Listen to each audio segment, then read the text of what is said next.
I don't know what you hear coming out of your radio when you hear me saying this stuff, if you're still on the other side of the argument. I genuinely don't know what you hear. I know that some of you are reading utter rubbish on Facebook about the Lisbon Treaty and either pretending to believe it or believing it. I don't know how to tell the difference anymore. But I don't know what you hear when you hear your heroes citing their visions of the future, and then you hear truth-tellers like me and Sue in Orpington telling you what that future under their own analysis will be. Like Sue said, the government's impact assessments, the government's own impact assessments.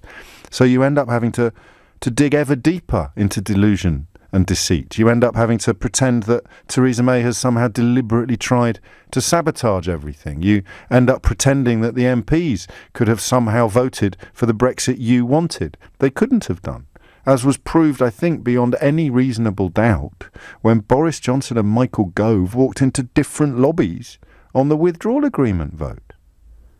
It was impossible for Parliament to deliver the Brexit that everybody voted for because everybody voted for a different Brexit.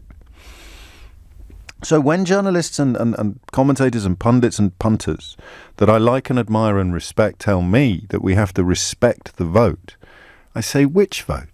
And they say, the Brexit vote. And I say, but which Brexit vote? The Brexit vote when Nigel Farage told us we could be like Norway or Switzerland?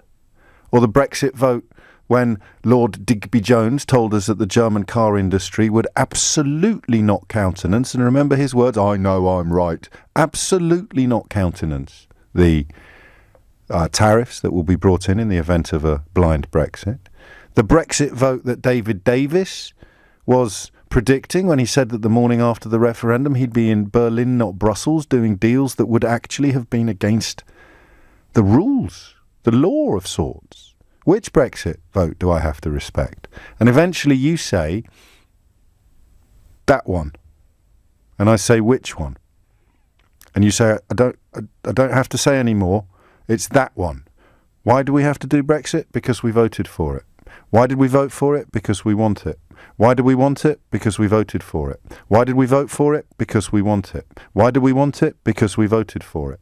And what these men have done, they have reduced us to an infantile state. They have reduced us to children being told that they can't go to the swimming pool or have potato waffles for tea or play 3 hours a fortnight, and when somebody turns around and says why, these men say, because I say so. And if you, like me, was a child, if you were a child who wanted explanations, who sought understanding, then you will share my frustration.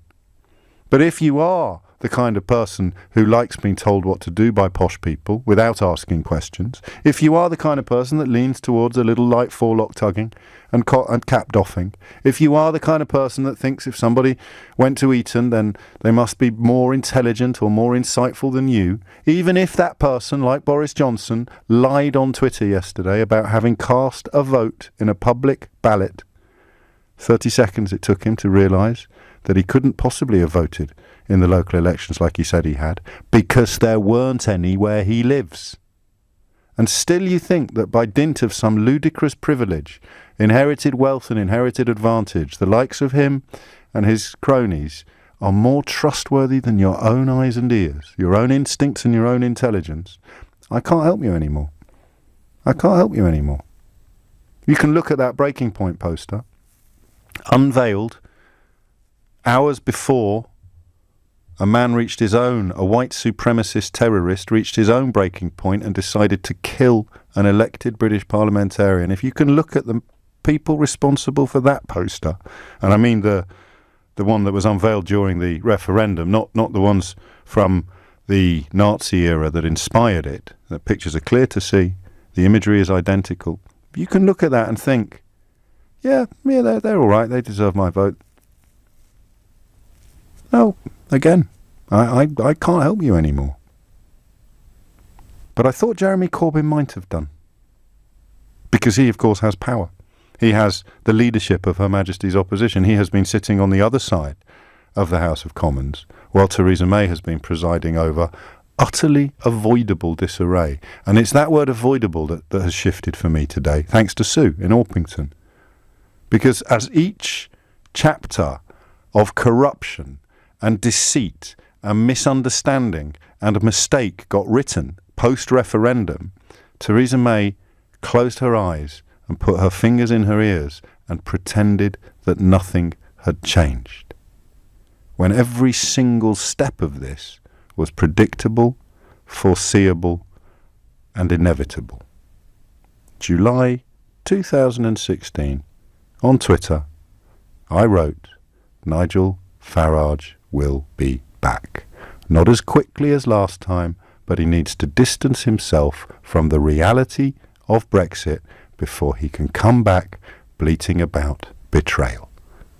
So either I am possessed of clairvoyant powers, either I am some sort of all-seeing prophet with a weapons-grade crystal ball, or every single syllable of this whole sorry saga was predictable, discernible, and inevitable. Unless a proper politician, a politician who had succeeded in getting elected to Westminster, a politician who led a party of many different types and many different colours, unless a prime minister or a leader of the opposition stood up and reported reality, then things could have changed.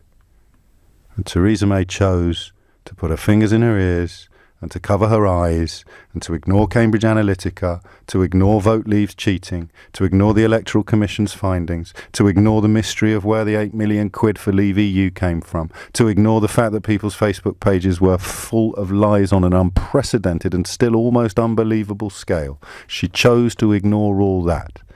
And that's why yesterday the two-party system came close to breaking point, because neither Jeremy Corbyn nor Theresa May report reality. And that's what happens when you let liars and chancers and racists to poison the public discourse for clicks and ratings and controversies on Question Time.